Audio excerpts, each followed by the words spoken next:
Good morning, everyone. It's Louisa Munson from the Barefoot Broadcast, joined here by my gorgeous husband, Mr. Carl Munson. Om Shanti and Namaste. And this is our last show of 2023, the wrap-up show, the Christmas party, JOYFEST end-of-year show. We are going to be joined by lots of different people. All the old previous guests of 2023 have all been invited, and some can make it and some can't. And it's going to be a bit of a free-for-all. I think lots of people are going to be coming in and out, and it's going to be a bit like a crazy house party, I'm guessing. It's a good format. There was when I was a kid, there was a program called House Party, and it was a forerunner to Women Behaving Badly, or whatever that's called, Loose Women. And it'd be like, there'd be a doorbell ringing. Oh, who's that? And they would bring somebody else into the studio. So we can do that virtually, can't we? Yeah, I can see we've got Jenny Ann Slater joining us, but I can't actually see her video. I can't see her face. Oh, there she is. Oh, there she is. Yeah. Let's just welcome everyone into the chat, and then we'll bring Jenny on. Give her a lovely wave. So we have got messages from Gillian Alexander, who's obviously been on our show. Is it once or twice? Like 2 or 3 times.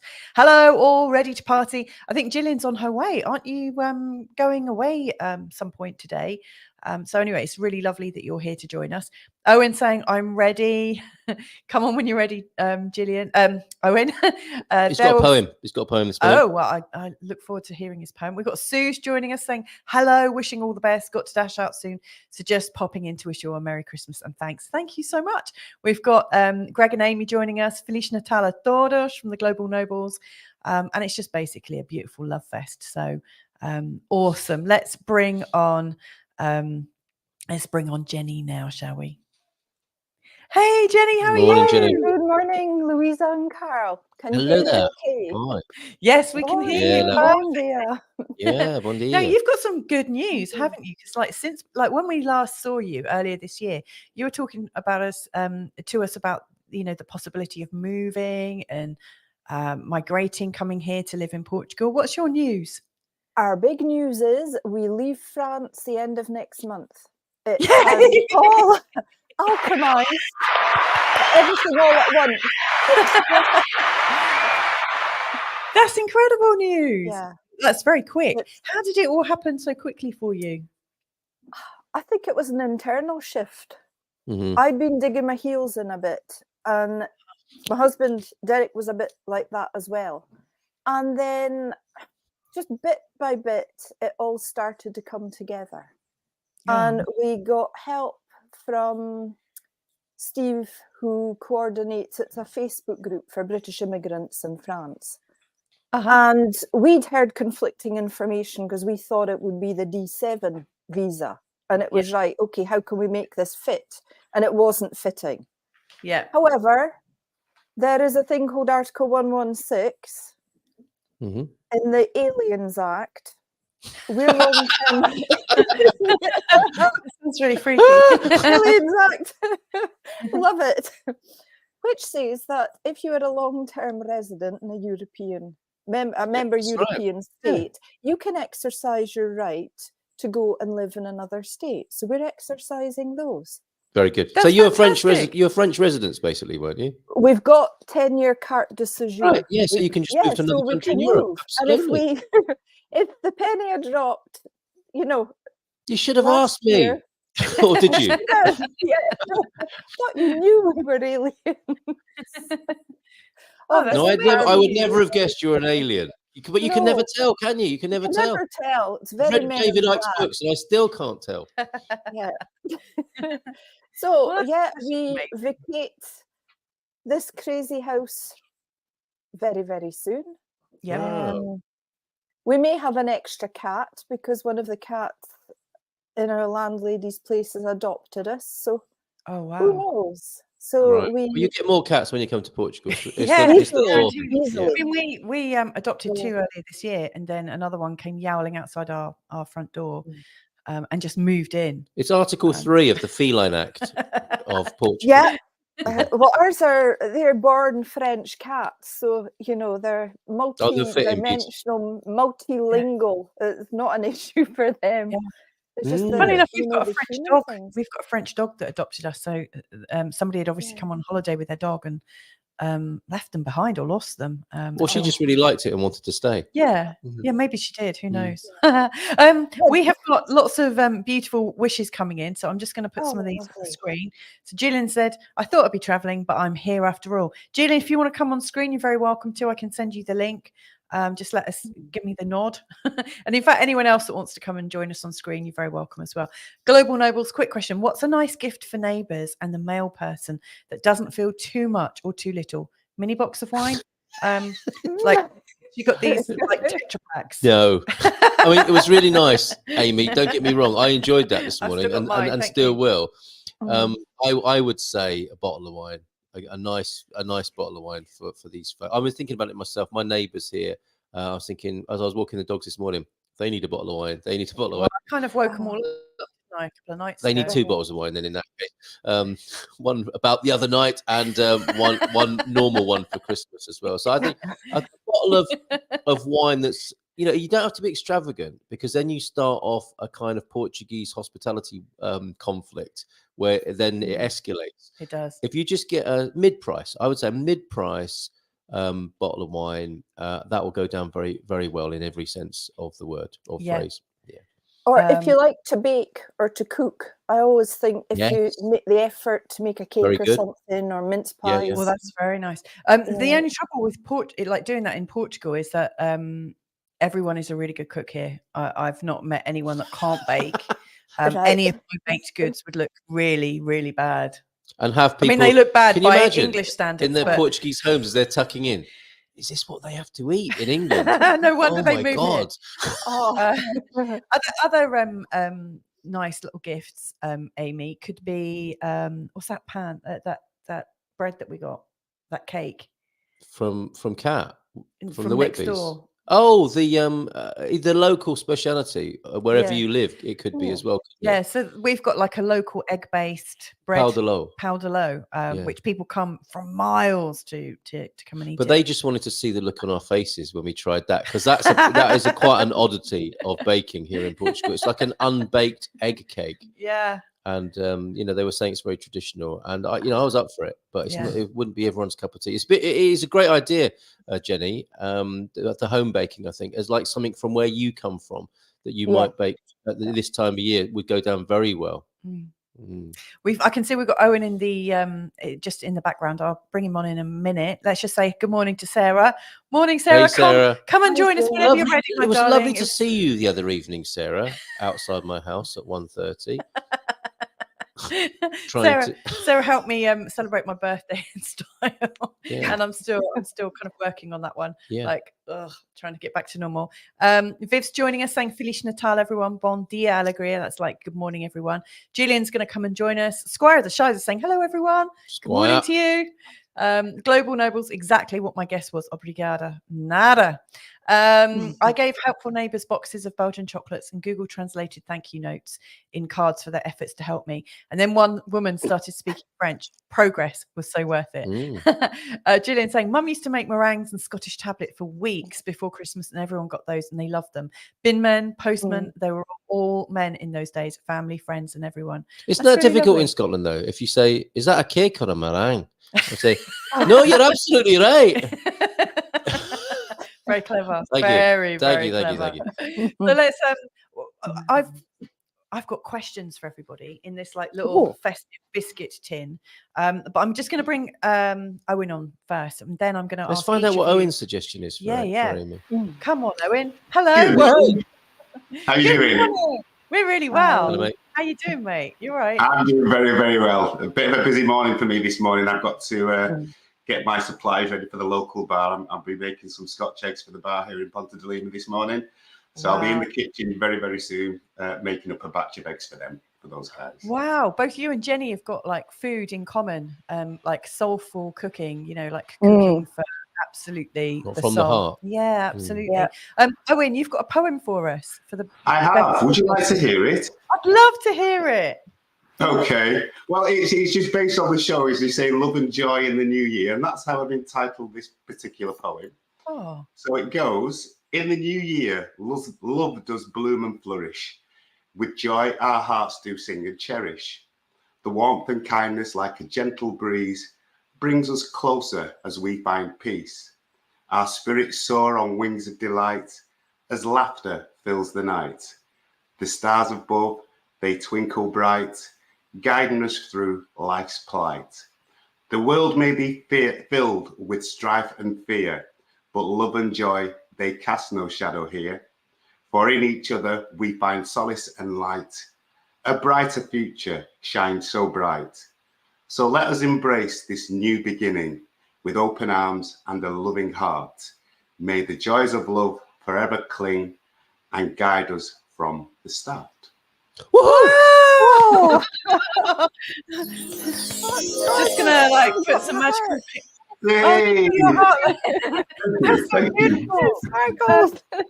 I can see we've got the other Jenny in the background. Morning, Jenny. I'll bring her on in a sec. But before I do, I need to pick out a question. In fact, I'll bring you on now. Actually, Jenny. Hello. I am loving your glasses. How you doing, my love? I'm good. How are you? Well, I'm okay. I'm good, thank you. Excellent. I've got questions for everybody.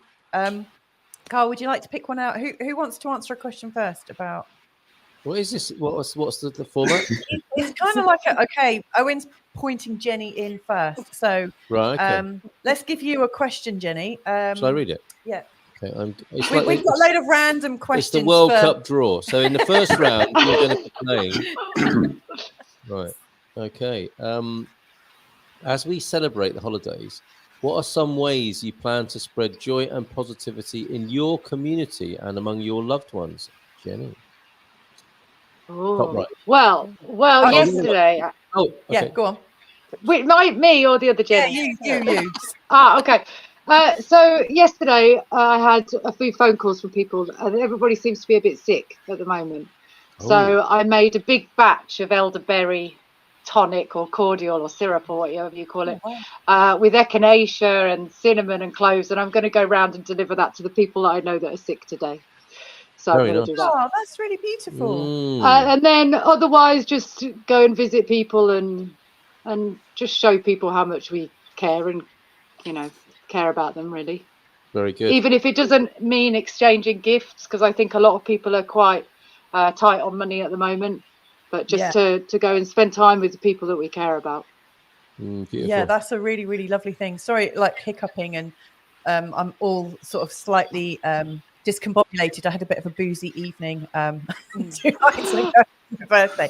That's really sweet. I mean, obviously you're living in Portugal as well. What would you say is a great gift for people who are, like friends and neighbours? Yeah, friends and neighbours. We've had a question from somebody. Oh, You've been here for years, haven't you? Bacalhau.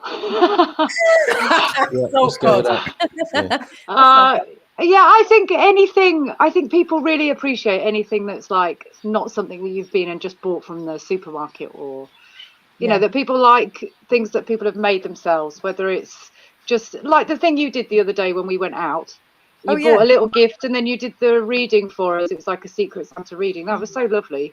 And so personal. I think those things mean a lot more. And actually, I've had lots of people say this year, I'm not buying presents. I'm not buying presents this year. And it seems that lots of people are really stripping back, but going back to kind of the old traditions of like giving things that you make, or that just things that you have. So my neighbour last Christmas, she gave me a really beautiful ornament of all her bird feathers. She's got a few peacocks and stuff like that. And she made this beautiful, she collects the feathers, and then she made me this beautiful ornament decoration, Christmas decoration. And I find that so much more touching than if someone just went and bought, a present from the shops. That's those people, those ones who've been saying to me, I'm not buying presents this year, and I say, well, we can't be friends anymore. That's gone down really badly. But I guess it's just it all balances out in the end, doesn't it? Yeah, it does. Yeah, Well, yeah. thank you very much. Welcome, Dr. Joe. How are you doing? Morning, Joe. You've just Yes, I'm. Good morning, Joe. I'm plodding along, thank you. Ho ho ho. I feel I've woken up. I don't know. I've looked miserable considering I'm supposed to be Dr. Lightheart. I've got a really miserable looking face, haven't I? Oh, I think you're lovely. How was Texas? Was it good? Texas was hot. It was 78 degrees, right? Yeah. And it was interesting.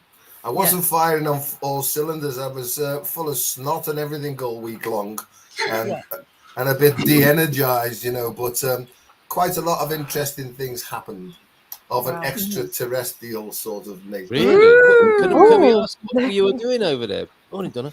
Hello, Yeah, Donna. I went to what's called the Solargy conference. I'm a sort of member of a group called Solargy, Right, not what's Soulology, Solargy, and it's basically many people who are basically nutters and weirdos and sensitive type people, bit like ourselves, right?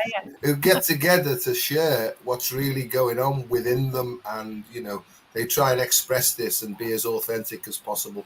Wow. And it's good to be amidst people who basically don't give a shit. I won't be potty mouthed today. Who don't give a shit and just open their throat, open their heart, and just allow whatever's trying to come out really. And that's the purpose of the gathering, is it?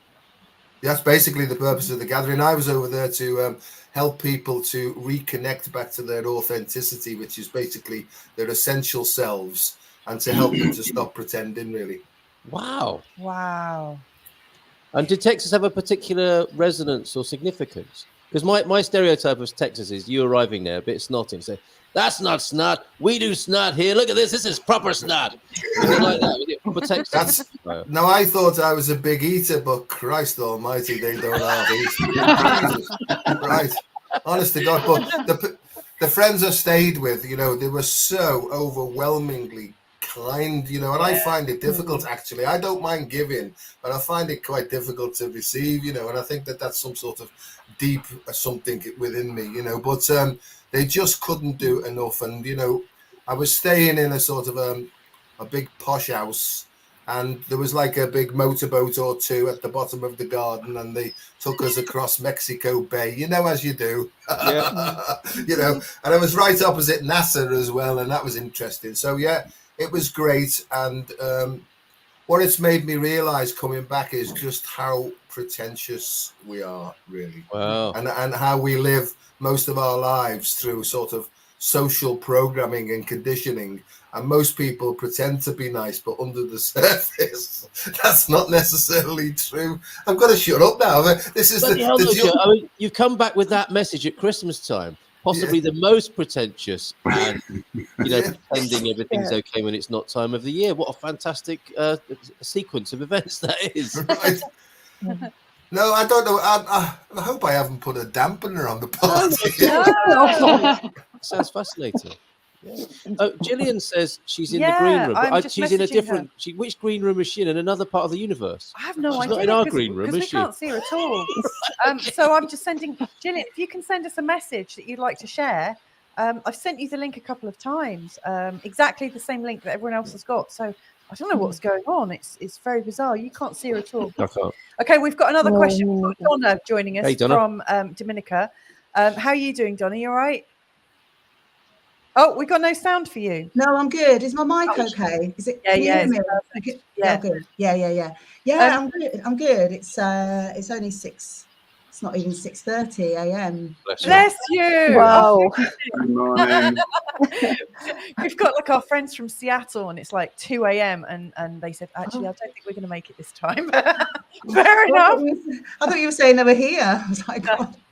No, not this time. We've got questions for everybody.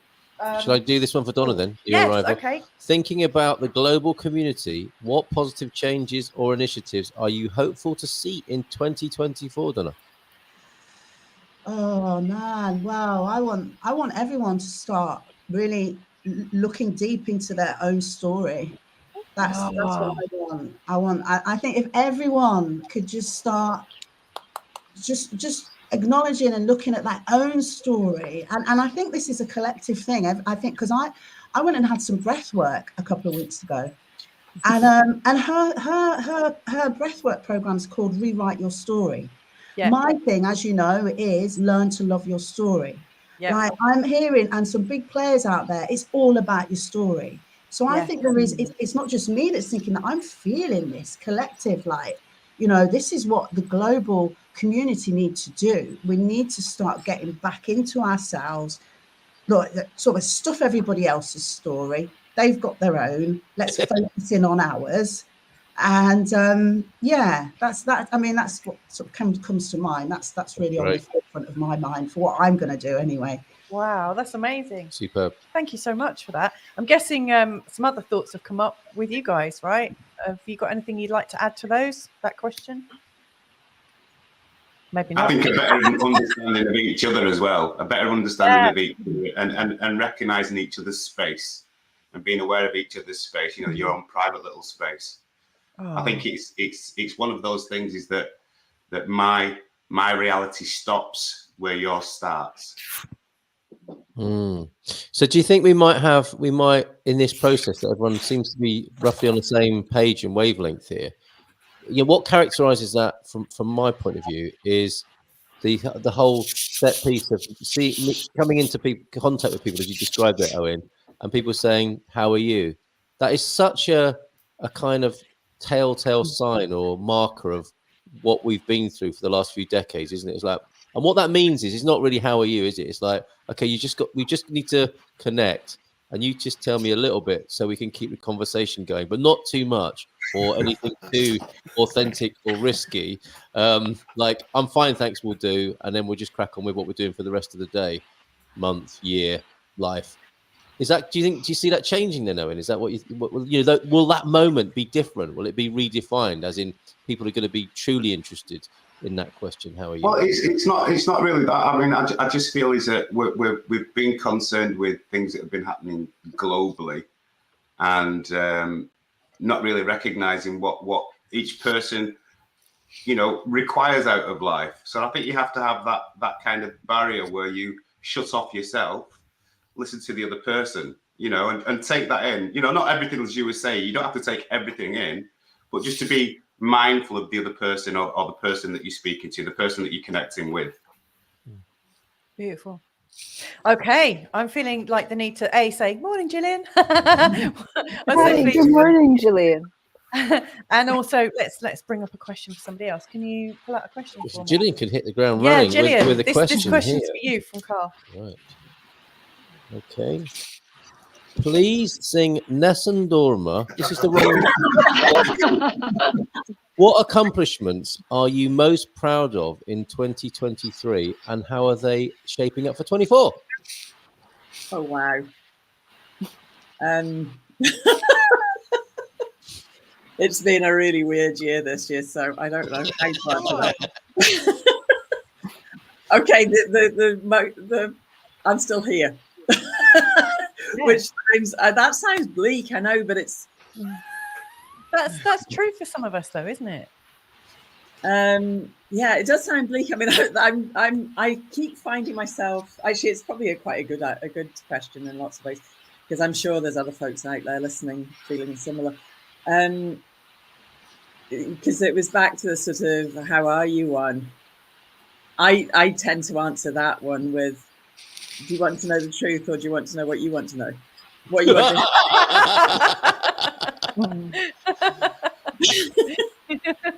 Because yeah, culturally I've always found that one interesting. So yes, so okay, I'll turn the question back, Carl.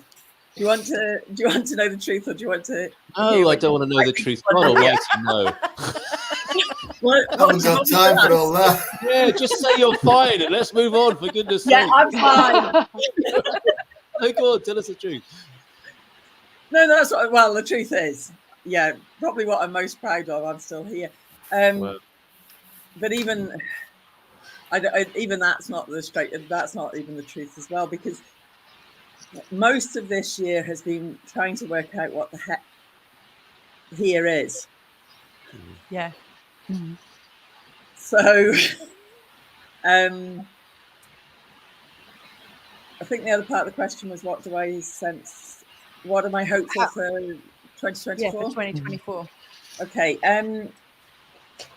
It's okay. I'll answer the question I started asking. I was thinking it was, which is, what do I sense is coming in 2024? I sense we are going to break through, and we're already kind of broken through, and truth is going to start forming a bit more visibly. Ooh, I love that possibility. Everyone's like, You know what, I mean, truth's always been there, but there's been this weird stuff over the top. There's a weird slime over the top of it that told us reality. and it's no coincidence that Felix joins us right now. Hi everyone. Morning, Felix. Nice to see you all. Oh, look at that little cat that you've got in your arms. Oh, that's so cute. yeah, who is your cat there, Jenny? Meet Oggy. This is our Oggy. neighbour's cat. Oh, are you bringing Oggy to Portugal? Or? He may well come with us. He likes it here. He's purring. Ah, he's beautiful. Okay. Okay, well, that's I love your how you've answered that, Gillian, and I do similarly feel like there might be a greater opportunity for truth, because you know what I've noticed in the last 6 months is my idea on reality is just really broken down quite considerably, and I just think it was happening for me. It's probably happening for other people too. And maybe we're all slightly on the leading edge of it, and it's breaking down more visibly for us first. And I also wonder if, you know, those who are kind of ready for reality to break down a bit kind of dive into it, and people who are really resistant to it have their lives really break down. I don't know what you guys think about that, but I just think in being aware, oh wow, this is breaking down for me now. It feels like I'm not resistant to it, which is great. I realise where I'm being resistant.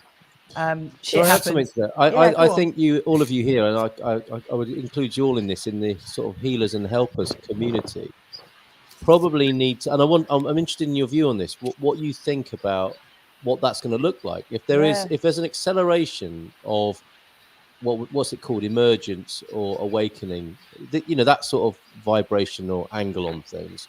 It occurred to me a lot of people want, you know, if I use myself for example, and I say, like, yeah, I want the awakening and the truth and the disclosure, and then if I can't find the milk, I lose my shit. It's like, how do we prepare for that?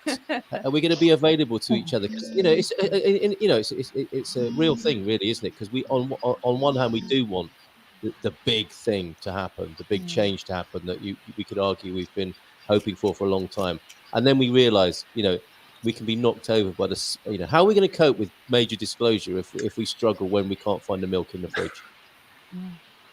Felix was about to answer that, I think. Yeah, definitely going to jump in on that one. I think the thing is, when we can't find the milk and we blow up because of that, it's actually coming more so as a trigger point to release energy just that's compact within the system. So if we can change the perspective that as this higher light is coming in, we're then able to kind of unlock and release emotional templates and constructs that are kind of holding us back. So if you can just allow, first and foremost, recognize it, allow it, and then move through it, you're then able to move yourself into the 0 point field and observe from a neutral perspective, allowing you to kind of discern where it's actually coming from. Nice. So yeah, worst case scenario, you can always blame the farmers, but or even, you know, Gillian really is figuring out what reality is at the moment. Look, what is a fridge? Exactly. Yeah. Well, exactly. Where I partied a bit too hard on my birthday a couple of days ago, when I got home, I couldn't find my key.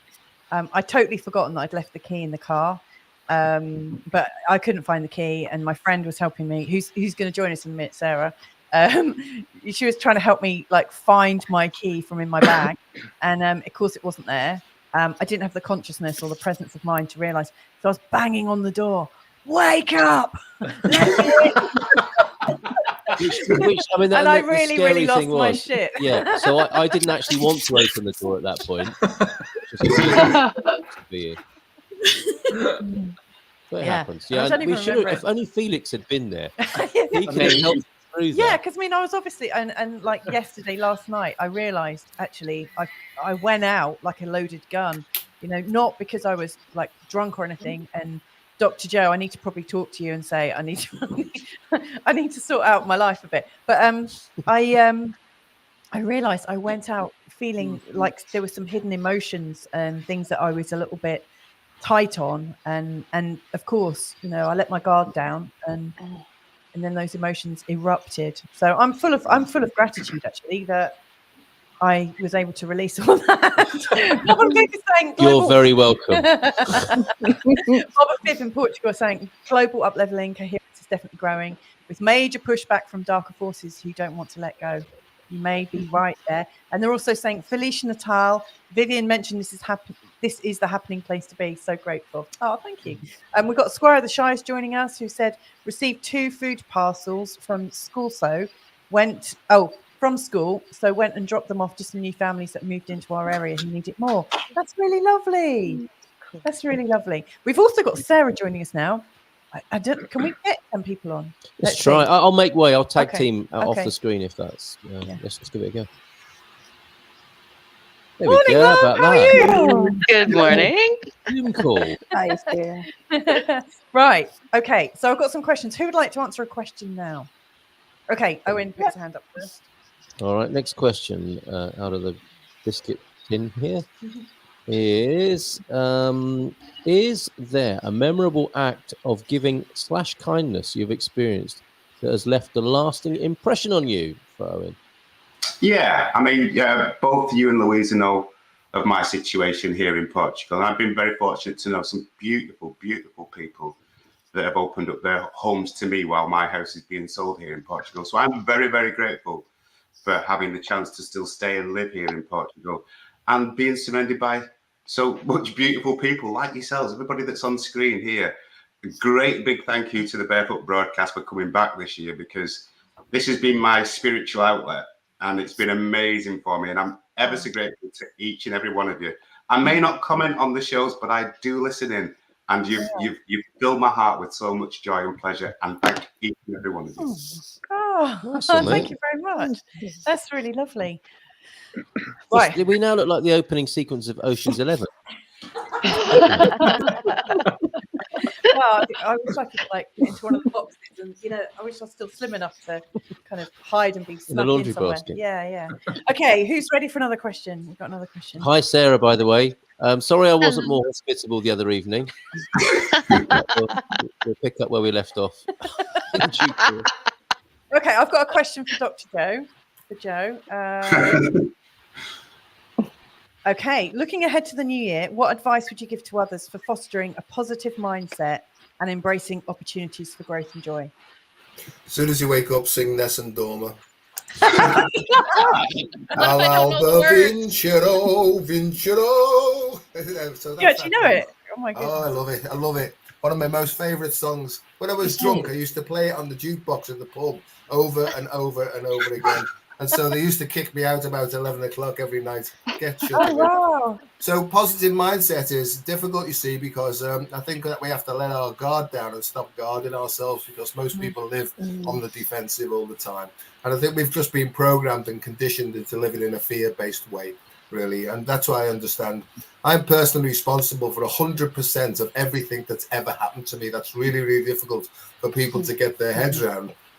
But I think any emotional disturbance, like Felix has just said, is an indication of not what's coming at us, but what we're hanging on to on the inside. So every emotional disturbance is an opportunity to stop, to look deep, to say, where am I attached to this thing? What's the lesson behind it? And what action do I need? Fucking hell. Oh, excuse me. I'm going really well here. I'm just going to keep going on this until it all finishes. But it's basically to say, okay, so I'm attached to something here. It can't be the divine part of me, which is all joy, all love, all light and everything else. It must be some sort of egocentricity of some sort, you know. Yeah. And so I've learned this. And so any snag, any hook, any trigger is an opportunity for me to let go of some sort of defensive action, whether it be personal or archaic or ancestral or whatever.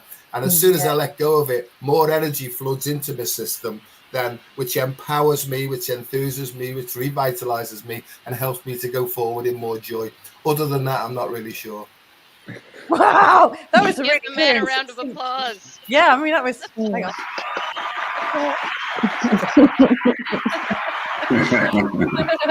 That was a real mic drop moment. Thank you. No, that's really amazing. Any comments on what Dr. Joe just shared there? Anyone? Like I saw everyone like kind of nodding as you were chatting. Yeah, I think that's actually pretty perfect. It summed up everything that needed to be said. But what I would also add to it is recognizing the polarity fields that are playing out at the moment, and sometimes these aren't necessarily yours.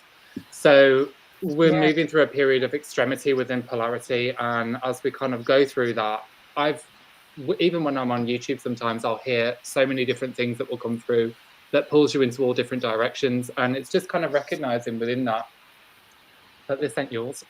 So, and when you can kind of recognize these things, you're able to negate and navigate the information more accurately and more finely attuned.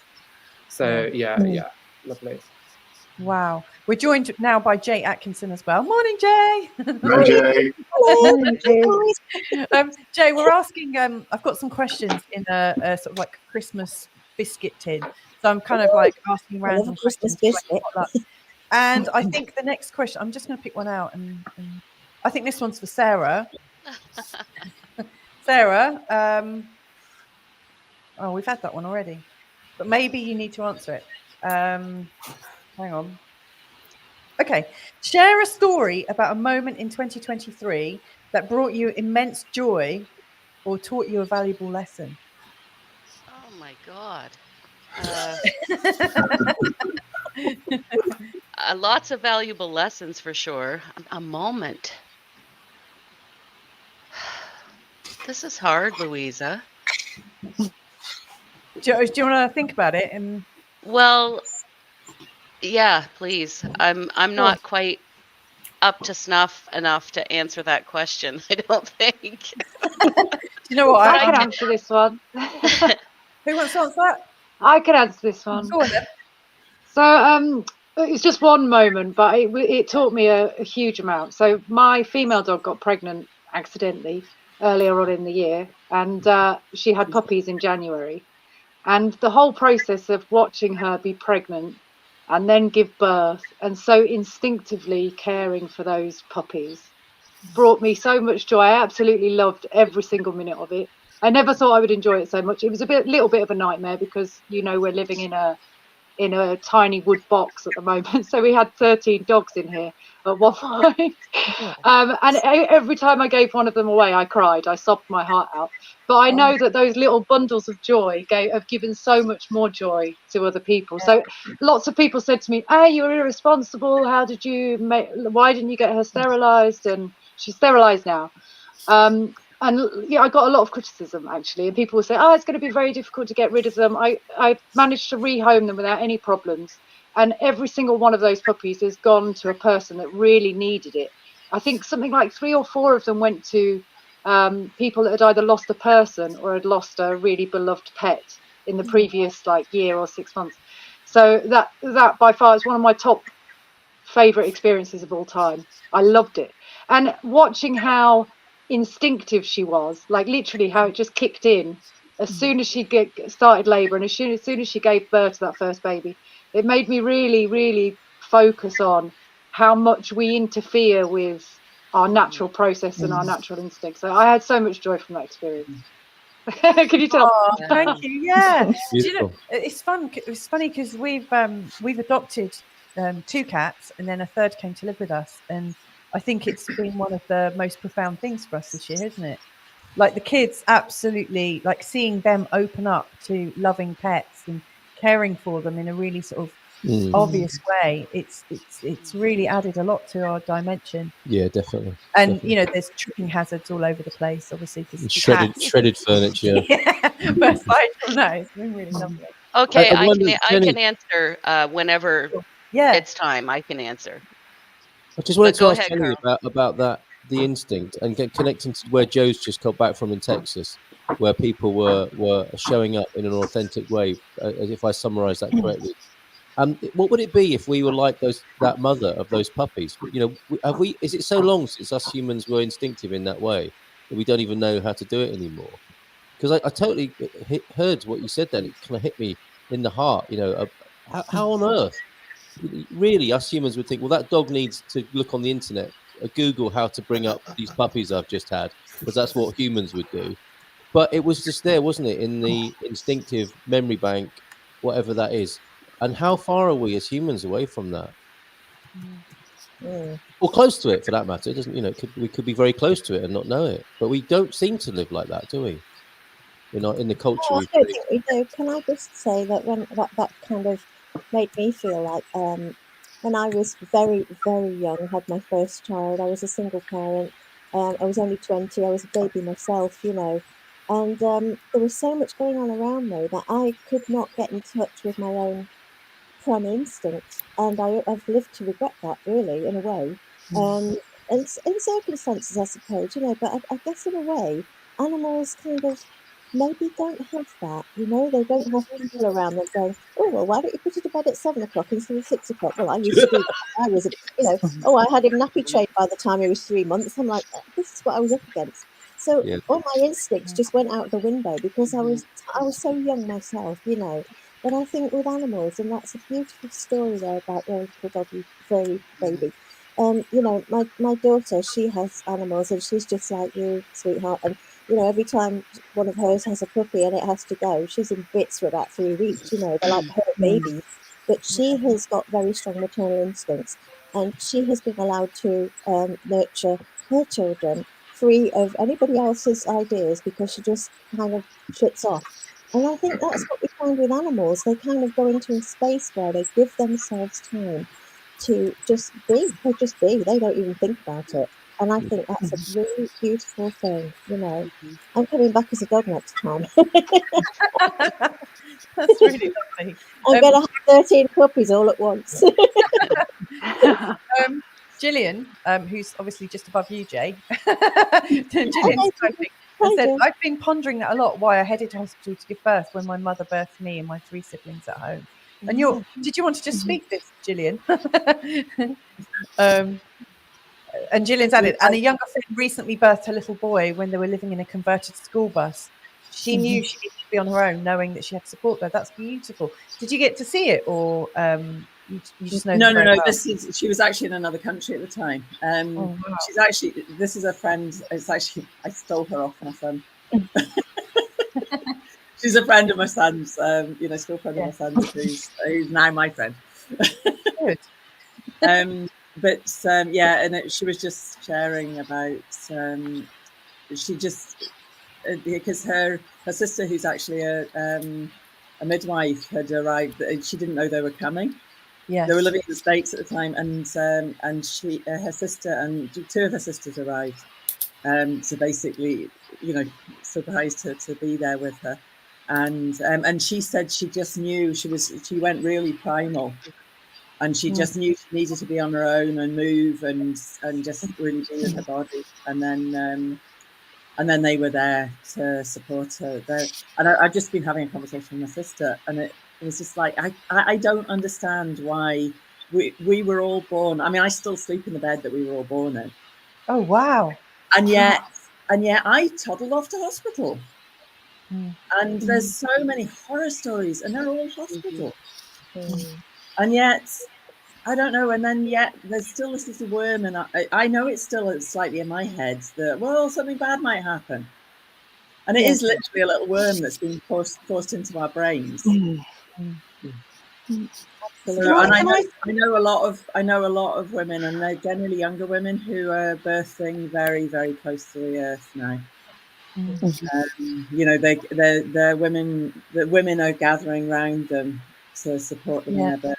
And sometimes, you know, usually the father's there as well. But the big thing with that is the cutting of the cord. Where did that come in? That, you know, they pop out and you chop the cord off. And it's like, oh, it seems brutal. Yeah. It's the biggest brutality ever. Yeah, I agree with that. When my daughter had her youngest one, and she did it all by instinct as well.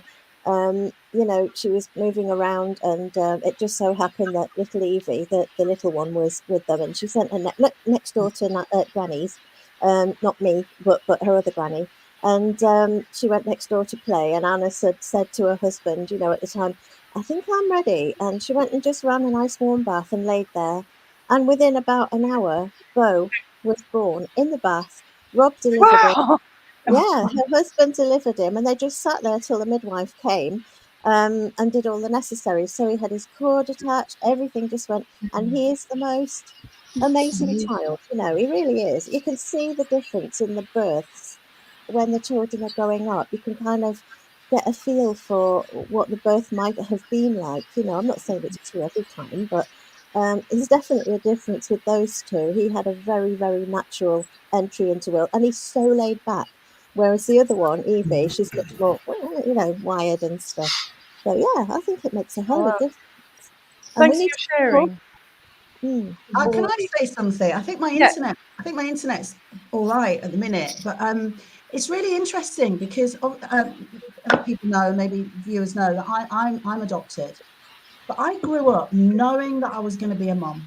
I just knew instinctively that I needed to be a mum, and I didn't come out of my adoption trauma until I was 50, and my son was 12.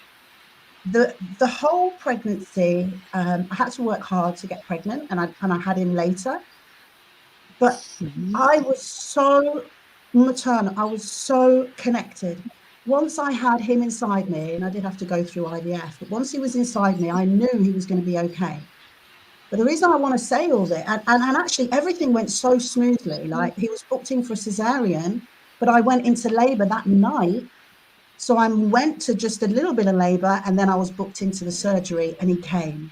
So it was the new moon of the year of the tiger. It was like there was so many things going on the 15th of February 2010, and it was the day he was born.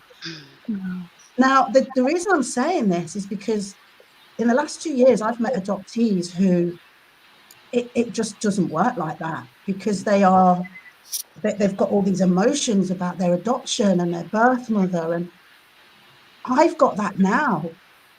I've got that now, but I didn't have it then. I was tuned with, I think, the true essence of me, my birth mother, now my son. And I just think, thank God, all this adoption trauma hadn't been conditioned onto me at that point. Thank God. Because that would have, and I know now, like when I think now about my birth mother and her having me and having to give me up, there was none of that. It's almost like I was protected from that to have my son. And I always knew I was going to have him. And he is the most laid back boy.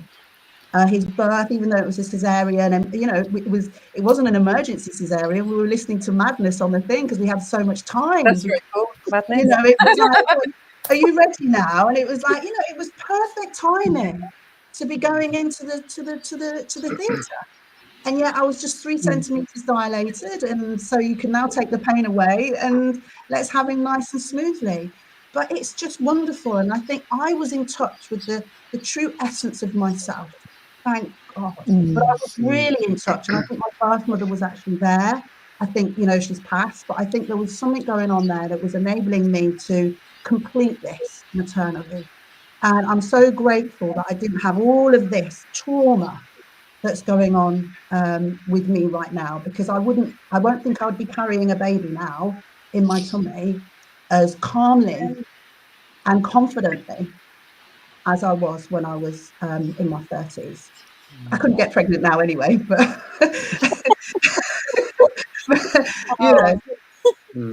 Thank you so much for that. It's time of year, you could be. Far too old. We've got Rob joining us in the back screen now. I'm a bit worried about what happens when I click for another. If one person's going to absolutely, we have to tag team. It needs someone else to step out from him. But Sarah has something to say, and if anyone wants to make way for Robert, is anyone wanting to leave? So that Ginny, I will, because my battery's about to die, so I'll step out. So happy Christmas, everybody. All the best, Jenny. Happy Christmas and happy solstice. Bye. Bye. Let's get Rob on. And then we need to, hi Rob, we need to hear Hello. Sarah, you. Cheers, everyone. Whoa, Hi from hello. Scotland. Cheers. Okay. It's an early start for me, but I'll try and get it I want to drink. Okay, I just want to, regarding the 2023 question that you asked me, the biggest thing that I can say is that there was this sense of, for the last few years, of being alone and having to handle things alone. And, oh, I'm getting choked up saying this. I don't feel like that. I feel you, Sarah. I feel you, Sarah. You know, we spoke about this, Sarah, so I feel you. Exactly that. So 2023, I've met people that, honest to God, I didn't know. Can we hear me? This on here. Woo! Big hug. I've met people that make me feel like they see me. That's beautiful. And I'm going to skip ahead just so that I can stop crying on the whole thing that you were just talking about. And how we have all this energy coming at us. And we have to be, Felix was mentioning how if you're aware of it, you know, that it's not all yours. Not everything that comes at you is yours. And I think that a really good way to know, and this relates to the childbirth thing, it relates to everything. If you feel pressure in any way, just check in with yourself and see, is this what, if I could choose anything right now, would I choose this thing I'm being pressured?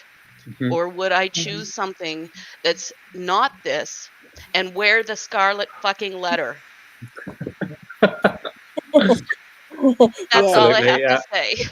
Do you mind if I just jump onto the tail end of that? That's just so perfect, because all of those urges and feelings we get are all linked into contractual agreements that we have with ourselves as pre-incarnate or beyond with other people.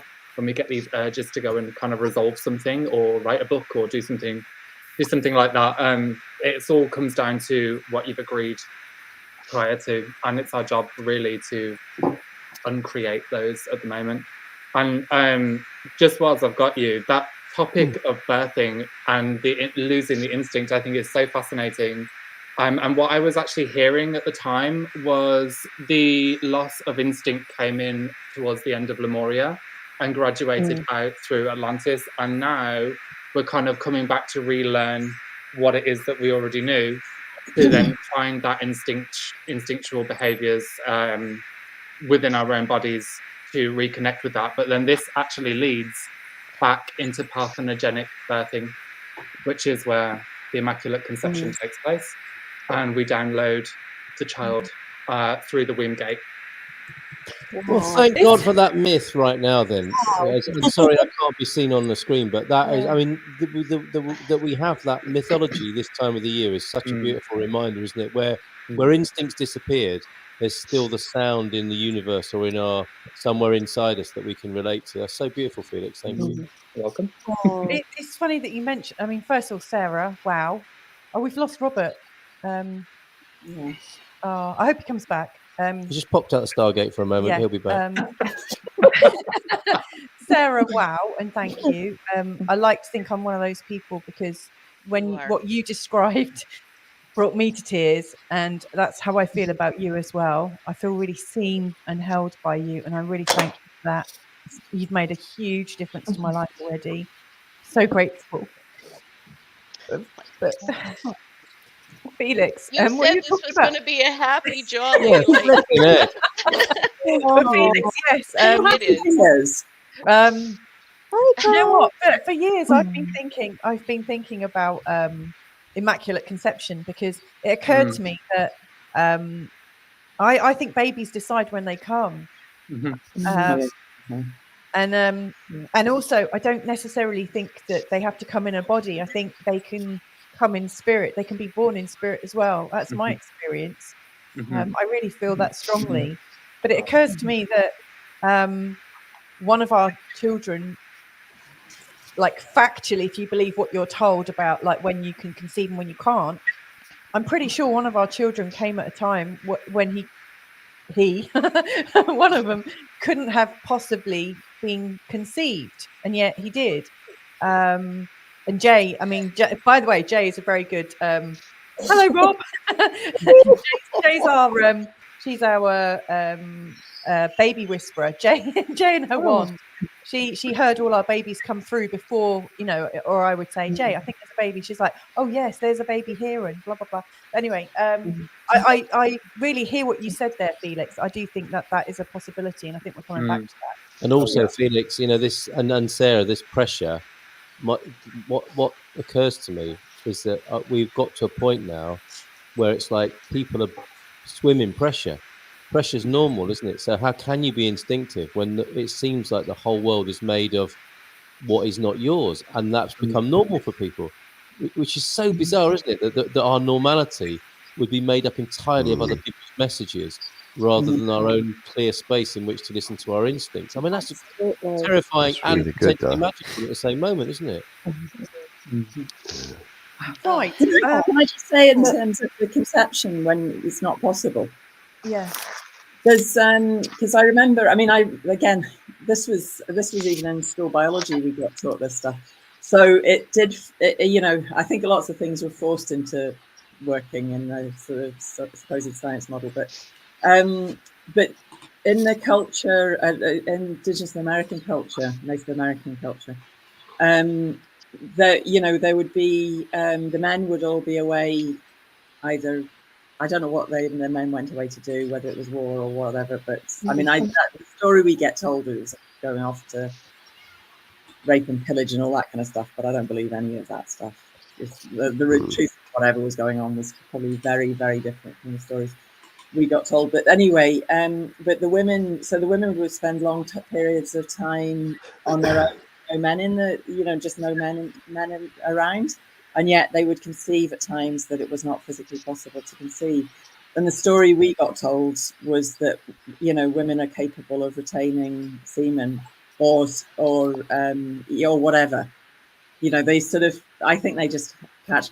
I mean, truth is so different from the narratives that we've been told. Yeah. Yes, it does occur to me that you don't need an egg or a sperm at all, but it could happen. Like, I just think it's one version. I don't know that for sure, factually, and I'm sure we'll get trolled about that later. But that'd be a good sign. I've got a question for Rob. Come on, there you, here. There you are, Rob. Yeah. Okay, here's a question for you. In the spirit of gratitude, what 3 things are you thankful for from the past year, and how do they contribute to your overall well-being? Oh, 3 things. Oh, that's a memory test. Give me one then. Well, I'm very grateful that my dad, or my Laura's dad, is still with us and rocking on, because the odds were against him, but he's like Houdini. He escapes the Reaper every time, and he's doing good. He's sitting about 10 feet behind me there, having a wee snooze at the moment, but. So I'm going to be grateful for that, and I'm going to be grateful for having the most beautiful, magical child.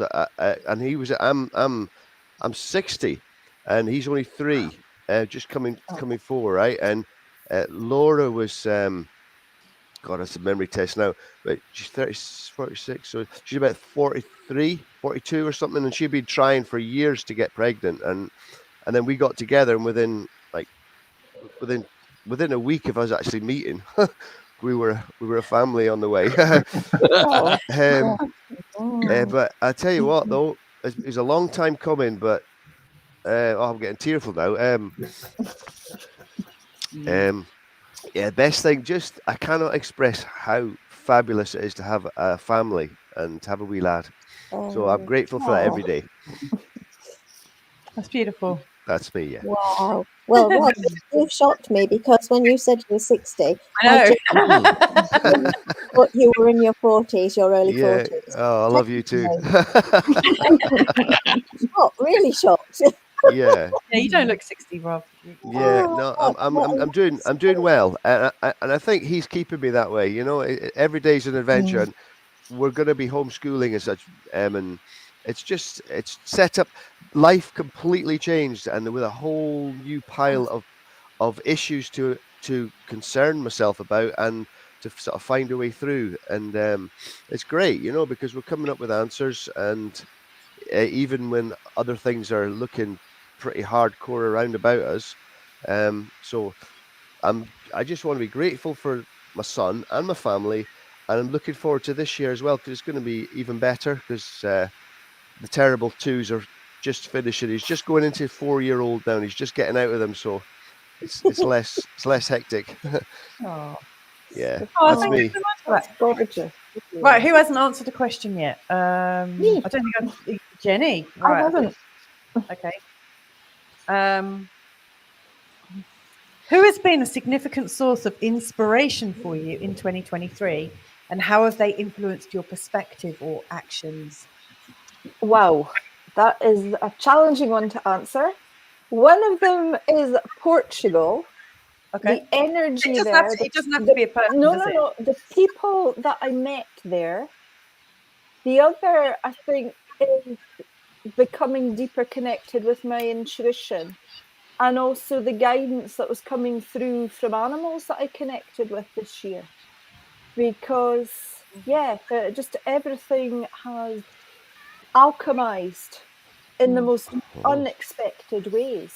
And I really identified what was said earlier on when Sarah was talking about the feeling of being alone, because, you know, we're not alone, but being in a human form and being in what feels like a large country in France, there was just this huge mismatch between how our energy had evolved here and how everything had not moved in the same way, and it just felt totally off. And the minute, one of the other things, I'm going around the houses a bit. The second thing, getting an intuitive prompt to go and do work away in Portugal, because that unlocked so much. The people we met were definitely soul family. And it's as a result of doing a house sit there that we've got our rental let in Portugal. It was totally effortless because I was in the space. I just got to check my Telegram, went into a group, bang, the house that we wanted to rent was there. So I fired off a message to our friend, have your tenants moved on? Yes. She said, are you interested? I said, yes.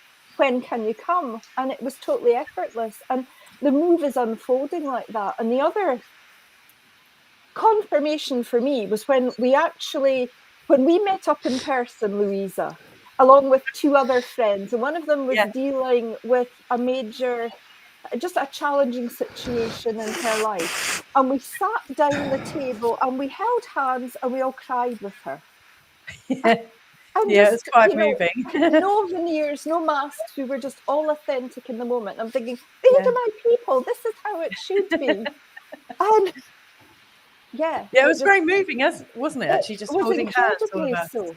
And you know, we did have a couple of challenges, workaway related ones, but it's just been this sense, the energy, getting back into the place of just remembering that I am the most powerful creator.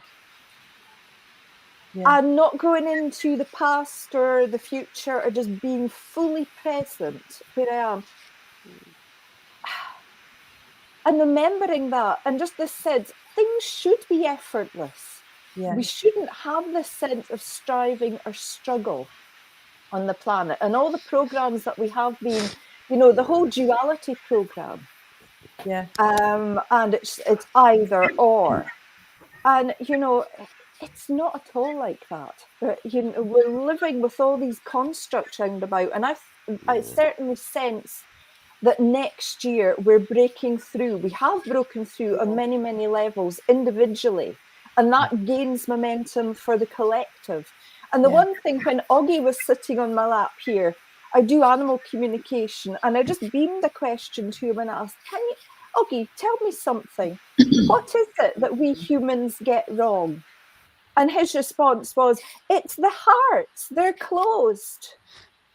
You don't let each other in. And that summed it up for me. Yeah. He said, humans always, they go too much quick was what he said, and too slow back.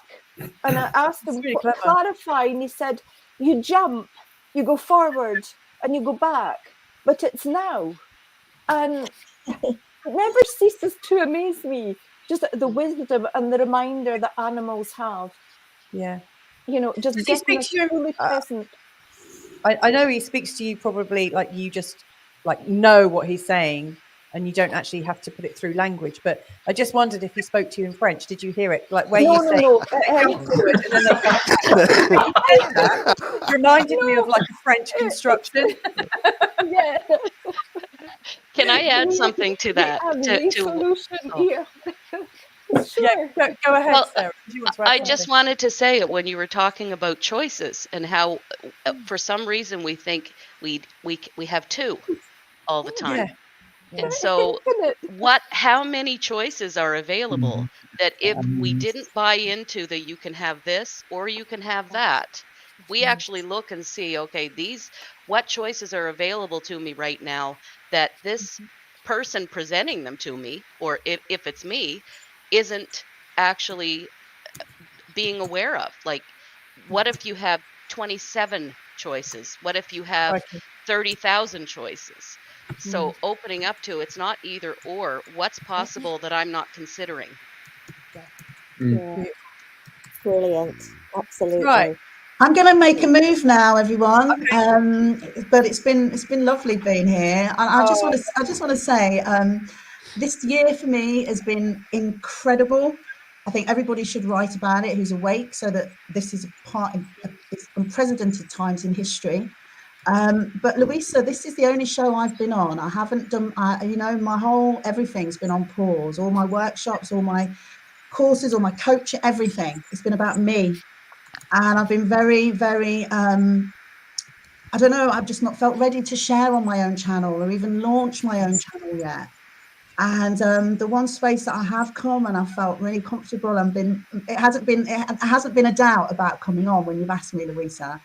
So I'm really grateful to you, because this has been my means of being able to release the way I do and the way I will in the future, but just in a safe way. And I've been able to really be myself.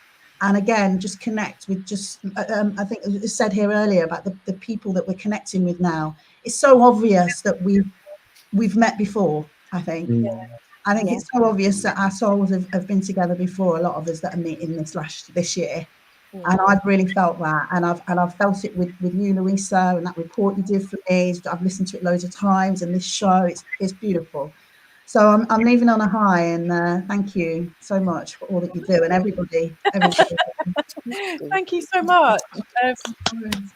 I'm looking forward to having a chat with you, sort of in between. Like catching up with you at some point. Let's do it, Louisa, because I think you and I, we've kind of got. I'm sure you and I are going to be doing something in the future. I really feel that actually.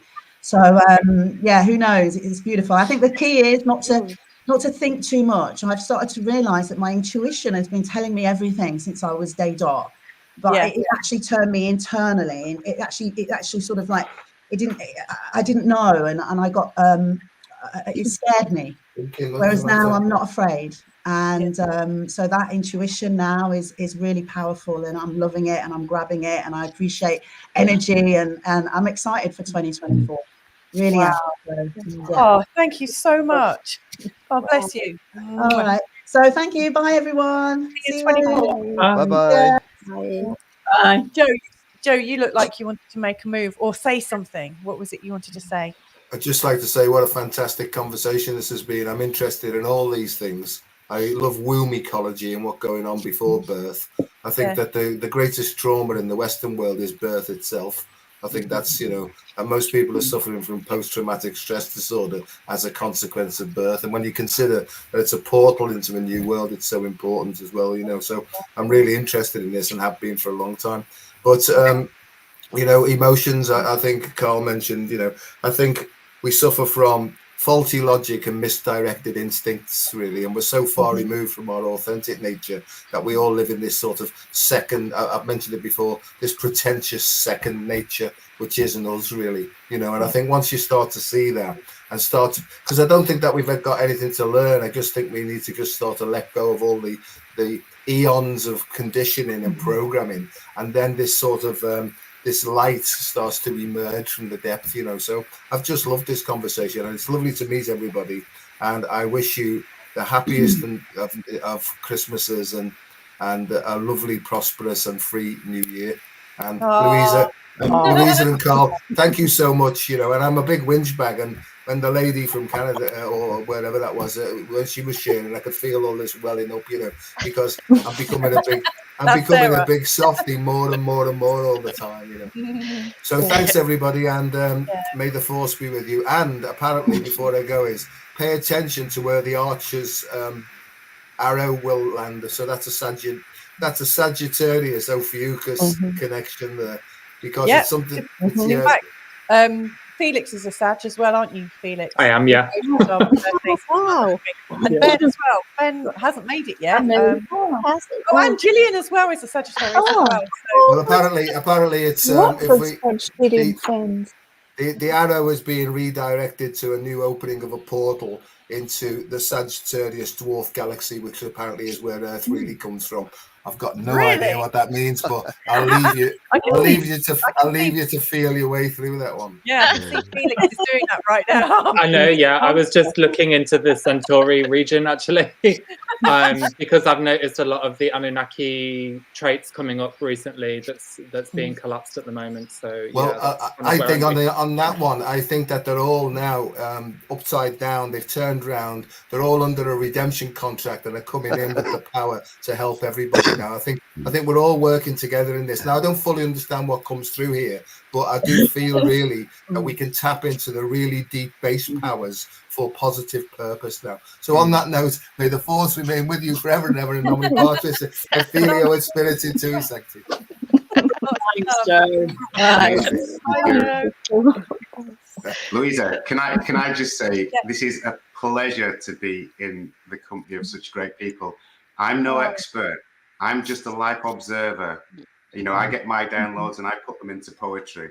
But I can just thank each and every one of you for the input, Cal and Louisa, for the show, because you've been my backbone this year and you've kept me going.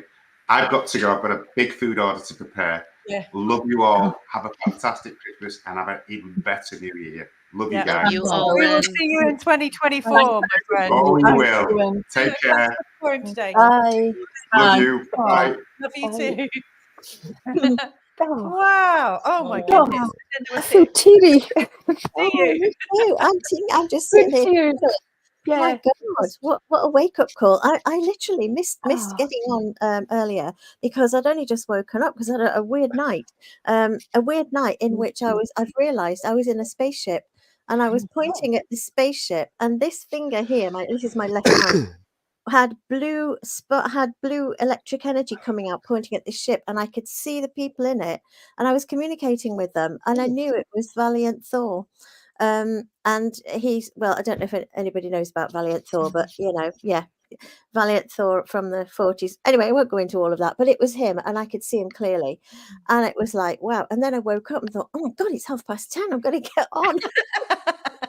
Well, I know that Ben has had a bit of trauma this week with Charlie, with his dog. Charlie's fine now, thank God. But he's had a lot of trauma, so that might be why he's kind of not around, because he's just been absolutely knackered, basically. With all. I hear he's had a bit of a hard time. Yeah, bless him. He has. So I'm sure that he's with us in spirit. Totally. Ben's energy is awesome. It is. It really is. Yeah. That's so weird that you were dreaming about this this is just a random.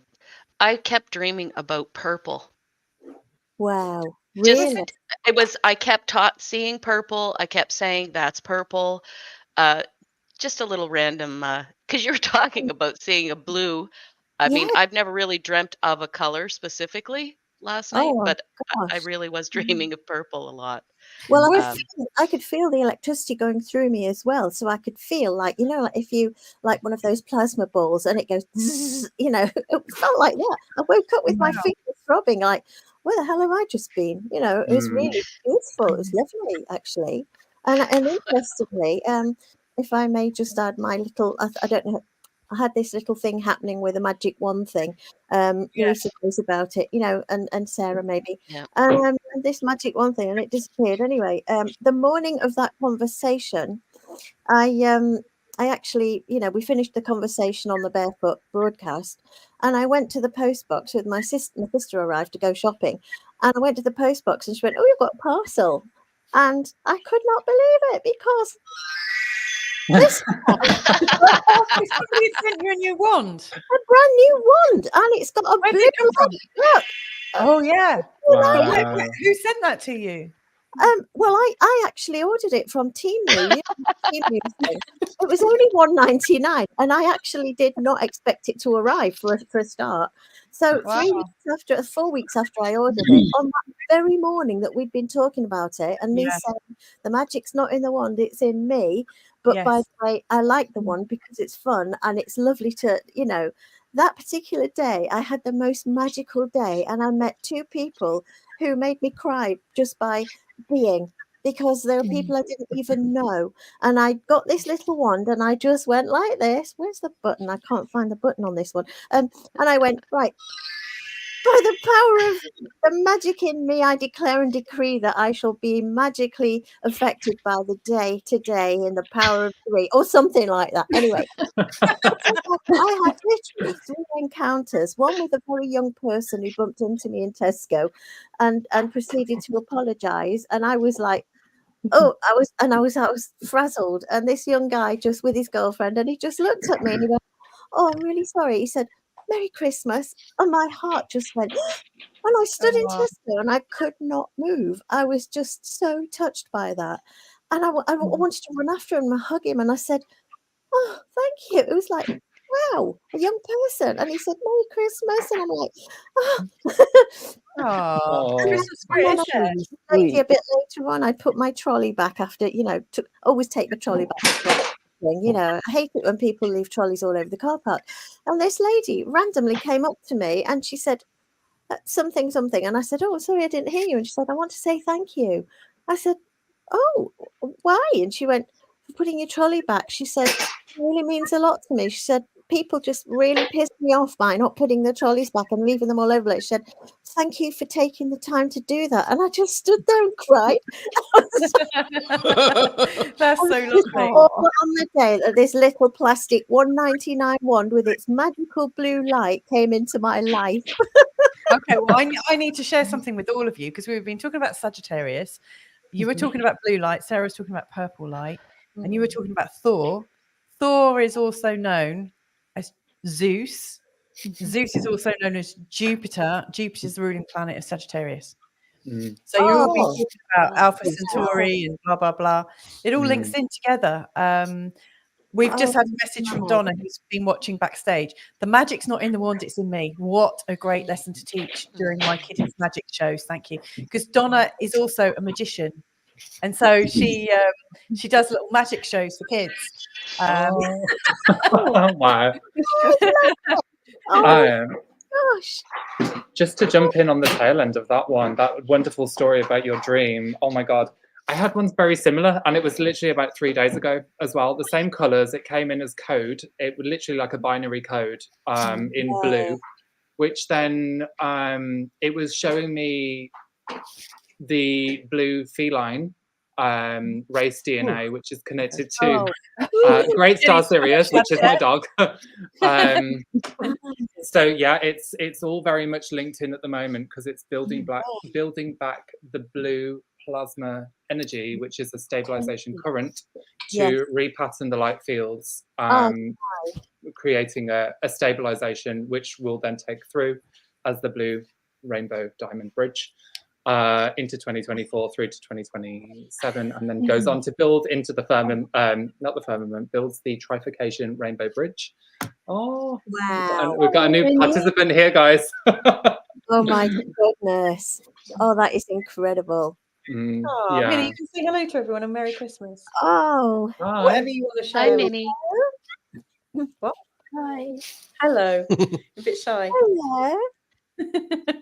Oh. She looks like Mary. Has she got a little thing on her? She's got she's wrapped her hair up with a lovely little scarf. There's little Minnie Magdalene. I think you look like Mary Magdalene, Minnie. You look like a very special Mary. Minnie Magdalene. Funnily enough, Minnie, I think is related to the name Mary. Like when I was looking up, which is perfect because, like, obviously there's lots of Marias here in Portugal, and it's all about the sea, isn't it? Marie, like the spirit of life lives in the sea. Marie, Maria. Wow. Well, I think what that needs. I don't know if that. There you go. There you go. you got some magic. Magic Minnie. Has everyone answered the question? Because I don't think Carl has and I haven't. So has everyone answered a question so far? I haven't yet, I don't think. I haven't. I have talked a lot. So okay, Felix, I've got one for you. Okay. Oh, it's one that's come up already. Let's just pick another one. Okay. Oh, this has come up before, but I think this is what you were meant to answer. Is there a memorable act of giving or kindness that you've experienced this year that has left a lasting impression on you? Oh my God, every day. it's a constant flow. I think when you are aware of it, even when I feel like being a crabby, sulky bitch, like I'm still experiencing it, which is great. So yeah, no, keep it coming. Really, I really can't put it to just one. It happens all the time, and even just with little jokes and laughter with my partner makes everything wonderful. So yeah, I think that's it, having that gift every day. Yeah. So Beautiful. yeah. Yeah. Thank But you also so much. with everyone else as well. Yeah. I love that you said, even when I'm being a sulky, crabby little bitch. I've had quite a few moods in this last year. I've been quite moody, and I just think there's so much. I don't know if it's because I'm feeling lots of changing energy going on and reacting to it, but a lot of stuff has come up in me in this past year. I think the more work I've been doing on myself, the more it's been erupting. It's been quite scary. You want to pick out a question for me then? I was just swatting a fly away, but yes, of course. Bought a house like that once. Did you? What, swatting a fly? Yes. Oh, what, like a nice oil painting. Share a story. Oh. About a moment in 2023 that brought you immense joy or taught you a valuable lesson. Okay, I can just think 2 nights ago on my birthday, I had the realization I needed to have friends around me. And I realized that I do everything on my own. I try to do everything. I'm always connected to people, always, but I'm really independent to a fault, and I haven't really let people get close to me. And I think I am, but I'm really not. And I think it's my fear of being completely vulnerable and needing help. And then if I ask for help, not getting it, I take it really badly. And I think that's happened a few times in the past. And so at some point I forgot to ask for help because it felt safer to just do everything myself. And so on Wednesday night, I went out. Sarah came with me and a couple of other friends. And I had this real sort of like moment of recognizing that I can't really do life on my own anymore, or it's not comfortable to do it on your own. And obviously I'm not on my own because I've got Carl as well. And I realized that because I haven't had friends, I've put a lot of stress on Carl. I've been expecting him to be my everything. And that's also not very comfortable for him. And so I opened up and I realized I had friends. And I know I've got friends in all of you guys as well. It's nice, but I realised I just don't ask for help very much, and it was okay. And I was really moved and felt very humbled by it. And I just feel like a bit of a twat as well. And that came a little bit later. I mean, you can get them on Temu. Yeah. Really good. So yeah, that was I think so for 2024 I need to learn to be really vulnerable and be okay about being vulnerable. So like absolutely. Oh, and that's really sweet. Like that is beautiful. Wow. Oh, Louisa, I'm feeling this. And I think a lot of us, like a lot of the people I meet are expats, you know, so they're also quite used to coping with things on their own. Donna's hearting that as well. That's really sweet. Yeah. And Gillian, you've written, bless you, we are taught not to be needy, which leads to massive isolation. Isn't it ridiculous? I work with people all day long. Oh, Rob's saying something.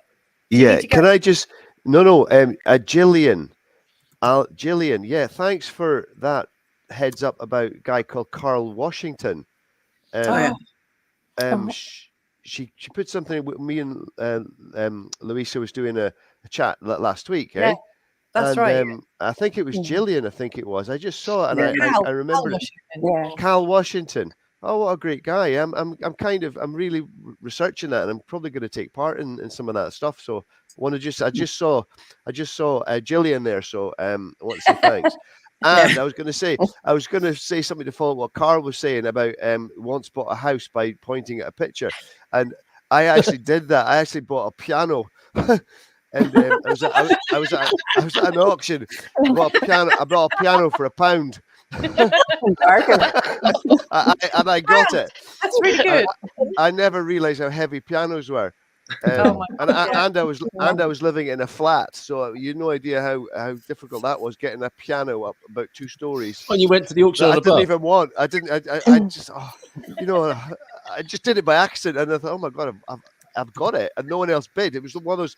It was like the bid had started at say 25 quid, it got down to not like £1. Anyone £1 of it, and I just made a move and I got it. And I'm so embarrassed I did nothing about that, and I ended up with the piano. That's why you find a lot of free pianos, because it takes 4 strong people to move a piano. Exactly. And most people have a hard time finding one person to help them move something. Well, they might have sold that £1 piano 100 times over. It never left the auction. We're getting quite a few comments from Newbinette, who is the birthday twin of somebody sat in this very room. Really? Yeah, she's got exactly the same date of birth as one of the guests here. So she said, I'm glad to catch you. She's joining us from San Francisco, so it's bloody early where she is. She was saying, this is going back to the fertility thing. My sister-in-law was told as a teen she wouldn't be able to have children, and IVF wouldn't work for her. A month after she got married, she went to IVF appointment and found out she was pregnant.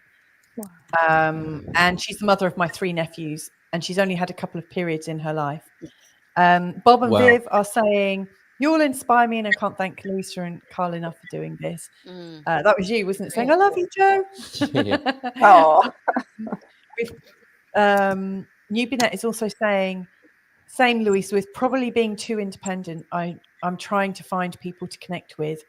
So it's Newbinette's also saying at Bob and Viv in Portugal, yes, people who understand you don't have to agree on everything. Yes. It's been quite a year for learning. Anyone else want to share anything? I need to pick you a question, don't I? Me? Yeah, why not? You're here. Hey, I've got one for Carl. I am going to have to run, guys. I'm really sorry. I'm really enjoying this. Okay. I hope you all guys have a wonderful Christmas and a wonderful New Year as well. I'll catch up with you. I do need to contact you. Oh, you too. I will get in touch with you, Louisa, because your fields have been calling me. They with an update, definitely. So, yes. I really feel that. Oh, that's so much better than an NHS letter, isn't it? We need to do a deep dive into your vagina. Yeah. You haven't been back for 4 years. There's the visual. Oh my god. You don't say these things to a clairvoyant, that's for sure, because it just pops in. Right. Yeah. Okay, guys. Yeah. Yeah, have Thank you yourself a so lovely much. day.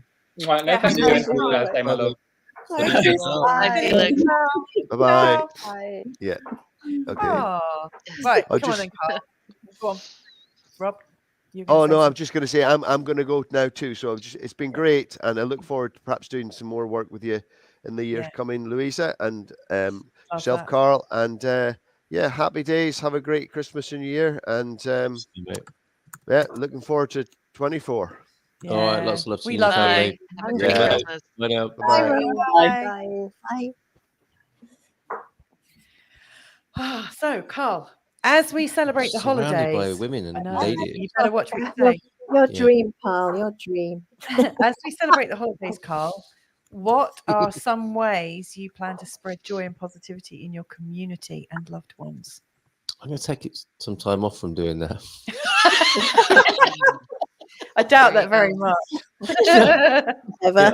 Well, it's such a mixed thing, isn't it? Christmas. You know, remember 4 years ago, we did a solstice sounds. Oh, and yeah. a gang of people put together various Yeah. things for Christmas, and I think my contribution to that was to a little bollocking for old blokes. Yeah. Well, middle-aged men who say they don't like Christmas. And it's like, get over yourselves, just get with the program, and that's definitely changed me in the last few years.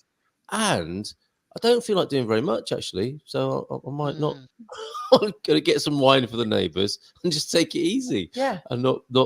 I mean, in many be ways, normal for a bit. Here's the thing. It's like, actually, sometimes doing nothing is quite a contribution to the community, isn't it? Yeah, it probably or is, or it actually. could be. So I think that might be the best net gain or contribution, is just to stop for a bit and, you know, withdraw a little bit and take it easy. We have created a pit stop, haven't we, for ourselves this Christmas. So I'm not going to have any sort of proactive, I know what the community needs, so I'm going to go and record that now. And I'm going to stop for a few days. For a few days. Yeah, really long time. I challenge you days. to stop for a few hours, Carl. Yeah, okay. But yeah, the emphasis will be on winding down, not winding up, people. Okay. Yeah.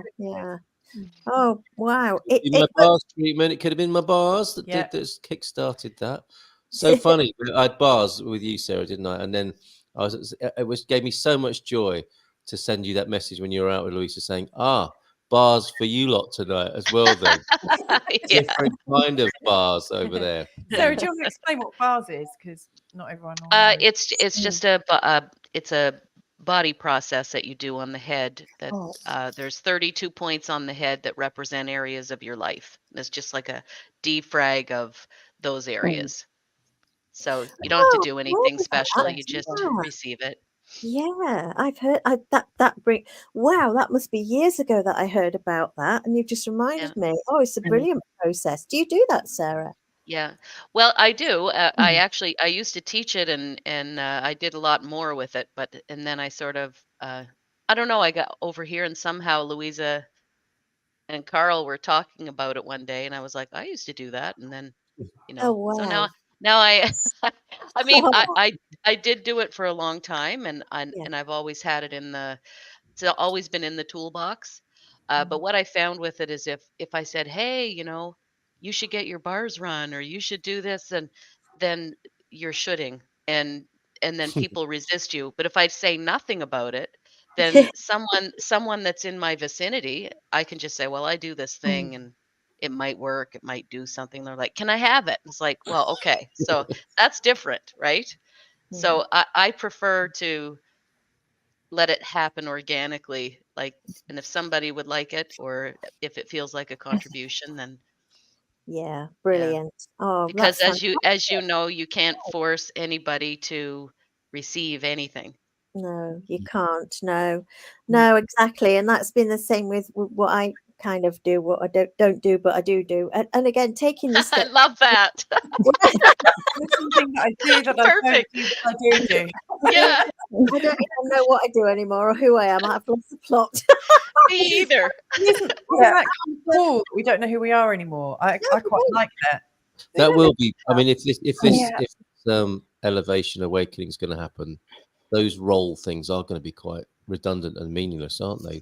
We need Yeah, we needed them for a little while, didn't we, to kind Yeah. of distinguish ourselves on those things. But they'll seem so uncomfortable and meaningless, Yeah. won't they? It's just Does. so superficial as well, really. It really is. Yeah. I'm just talking earlier on about animal communication. Sorry, I'm terrible with names and Jenny. Jenny. Sorry, it's Jenny. Yeah, I was trying to think there. My brain's not working yet because I'm still waking up. But Jenny, yeah, talking about communication. I was talking to my cat, my little cat earlier on, and she just basically said to me, I said, "What are we here for? What are we doing here?" You know, and she went, "You've just come to love." That's it. That comes up again and again and again. You've just come to love, and she just came and sat. And she glued herself to my leg. She just jumped off, which has reminded me, you know. But yeah, literally, that's it. And I was thinking about how we feel lonely, and so many people feel this loneliness. And when we find our tribe or our team or our soul family or our friends that really get us and see us, it makes us feel that feeling of home. I've said for years, I want to go home, but don't know where home is. When my mum had Alzheimer's, all she kept saying was, "I want to go home," but she was in her home, but she wasn't, obviously. And so many people with that condition say the same thing. And I say it, and I haven't got it, God willing. But, you know, it's like that feeling of connecting with home. And I think the separation occurs when we are born and we come into this life, into a body that separates us from all that we are. Because we're now in something physical. We're in a vessel. It's like pouring water into a vessel. You've contained it. So we feel all this lifetime that we've been contained. And in a way we are. And yet, as we know, the nature of water is to seek seek its origin. So whatever form water is in, whether it's steam, vapor, ice, liquid, it always returns to its original form. And so do we. So we're only in this lifetime contained. And if we can realize that bit, and we can vaporize occasionally out there into other vapors, which is what we all are, we join in that space, don't we? And I think that's what we're doing here now, is joining in the space of all there isness, if that makes any sense. Yeah. And I'll go back into my little vessel and get my pajamas off and get dressed shortly. And you all, I'll go make my Christmas cake and blah, blah, blah. But I'm really, really grateful for Carl and Louisa, because I met Carl years ago, and then I met beautiful Louisa when she came into his life, and I've been kind of part of their journey on the periphery. But at the same time, it's like you're a constant, you two. And I know everybody goes through all sorts of things, but you're constantly there, and you're just an amazing couple. And I just love both of you so much. You really are, and you give so much. You contribute so much to this amazing cause of life. You just do, and don't ever stop doing it, please. You know, because people will get withdrawal symptoms, and then there will be world chaos, and it'll be your fault. Okay, sorry. All right. How did we meet, Jay? I was just trying to think. It was with your global, like. It was with Solomon. Solomon. You're talking about it on Facebook, and I just got in touch with you. Is that how it I think it was through Ben. Ben said, "Oh, I've met this guy called Carl Munson. He's brilliant, and he's doing this radio show." And at the time, I was trying to promote the Solomon thing that I was doing. You know, my channeling, whatever it was I was doing at the time. And then you went, "Oh yeah," you know. I was like, "Wow, you just said yes. You just said yes." And that's what you and Louisa do. You don't ever say no to anyone. When there's growth and expansion, and I don't mean that in a good way, when there's somebody that is trying to grow and expand into more of who they are, you two always say, "Yeah, come on, let's expand with you and let's find out what this is all about." And that actually was the most amazingly valuable thing to me all those years ago, and it still is. It still is. I've never forgotten it, you know. And those days in the early Barefoot Broadcast, when we all used to have such a laugh, you know, and then it kind of grew from there, didn't it? The technology wasn't really up for it, was it? So much, and, it's hilarious. Out of shows and stuff. Is it all right to add something about these oldies and Alzheimer's? Because something that's occurred to me about that is these poor old buggers. I mean, we've been talking, haven't we, about the loss of instinct.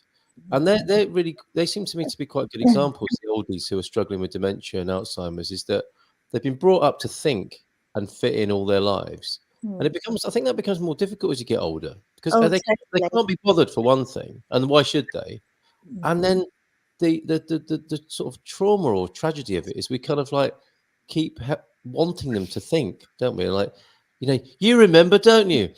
And they get hurt by that, don't they? It's like, I'm Yes, supposed they to do. remember and I can't remember anything. That's And right. it seems so sad that we're just imposing this on where in that process you just described, Jay, that they become one with everything again. We're Yeah. compartmentalizing them. You're supposed to, but you remember, don't you? In 1958, Yeah, you did this. Mum, That's you're you, that is. Just get back in that body and that identity, and don't you dare fall apart before your time. And That's and they right. feel that, don't they? They feel that. And Yeah. then, I feel really a lot of sort of sadness for old people who are trying to remember things all the time when they don't Well, even need to. And we've conditioned them to do that, haven't we? We have. I realised as I watched my mum go into somebody I didn't recognise that she'd actually was returning to her original form. She was like the water.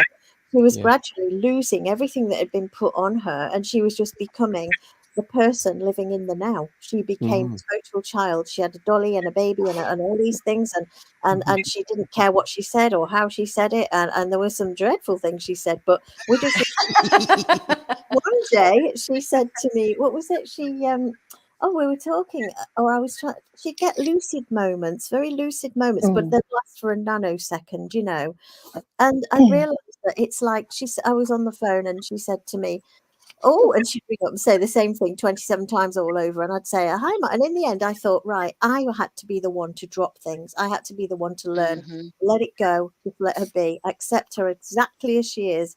And she said to me, after the fourth time, where are you living now? And I said, Wales, Mum. Oh, it must be nice there. Oh, Dad, she's living in Wales. And I said, yeah. And then 10 minutes later, where are you living now? And I got sick of this. So I said, I'm in Australia, Mum. And she went, oh, are you? When did you move there? I said, last week. She went, oh, gosh, is it nice? I said, it's ever so hot. You want to come over? Oh, I will. I'll come out on holiday.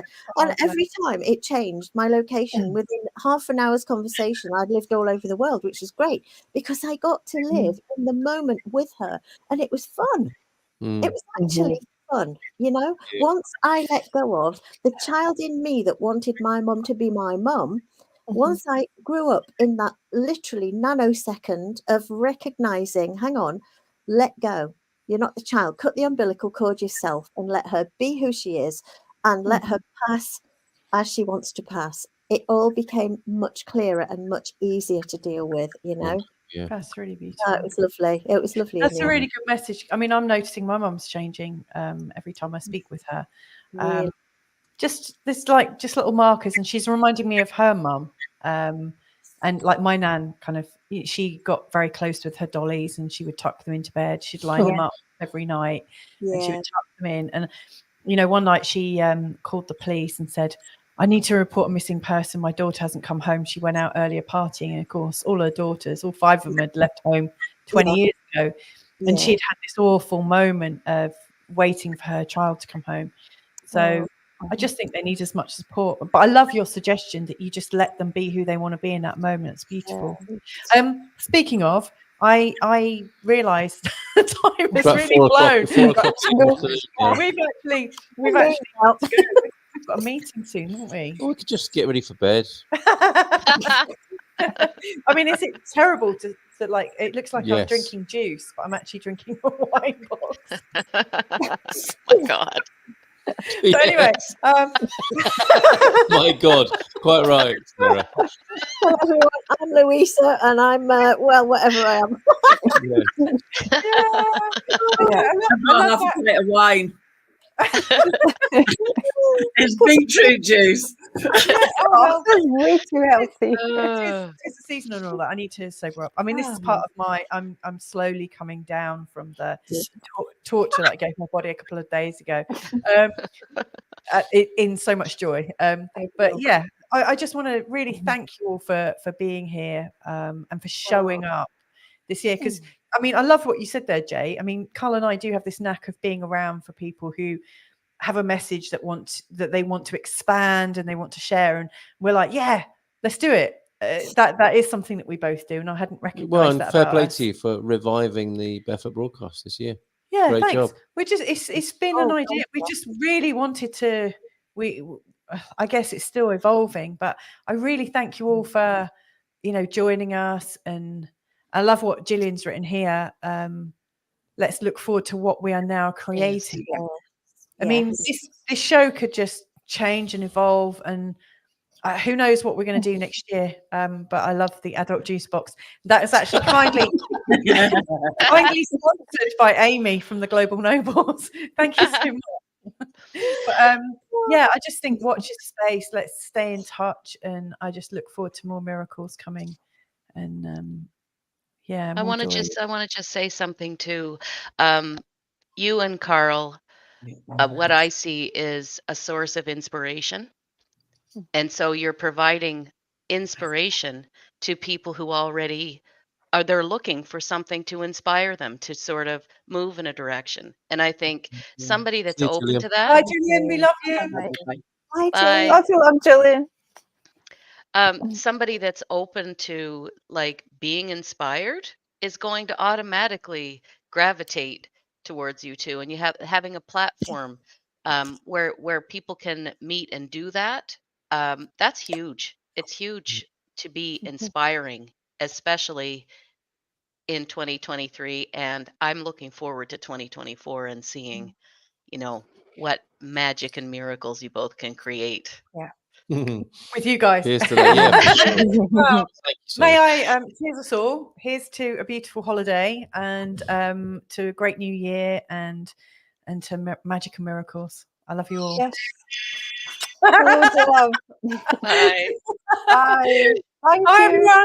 If you've been watching, thank you very much. It's been a bit longer than normal, but we absolutely love you. We really appreciate you and look forward to more magic and miracles. So lots of love. Have a great time and see you in the new year. Same to you all. Lots of love all. Bye for now. Bye.